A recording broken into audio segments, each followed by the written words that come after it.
to really do what they want to do from a clinical capacity rather than just doing the operational side of things. I remember sitting down with Keith Ridge when I first started, just to talk about where are we, what's happening with the rebalancing board, and being told that the rebalancing board was, whilst it hadn't been disbanded, it was not entitled to, or it wasn't going to be doing any more work.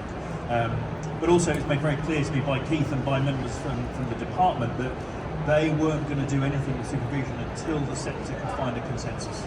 So the department, the government, and the professional side of things weren't going to be making any changes or trying to instigate any changes until they were confident that the sector itself could come to some sort of consensual agreement as to what that future would look like. So went back to our base and started figuring out, well, what's our position as CCA?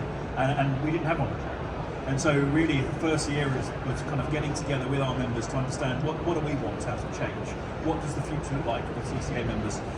Once we got to that place, we then wrote to the chairman of AIM and MPA and said, should we get together and see what we can come up with? So that's when we first formed what we called then a cross-sectoral working group, getting experts from the CCA, from AIM, and from the NPA together to try and understand what do we think supervision could look like in the future.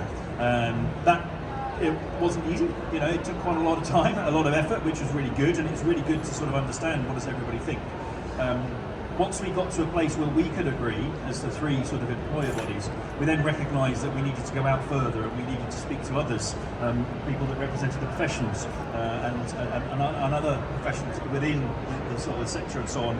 And we also realised at CCA that we needed to step away from that because previously it had been chaired by our chairman, John Bacon at the time, and we'd provided a lot of the resource to go into that. And we realised that if this wasn't to go where we wanted it to go, if it was to really do what it needed to do, we needed to step back and to let everybody else co-own it and to find somebody amazing to chair it as well.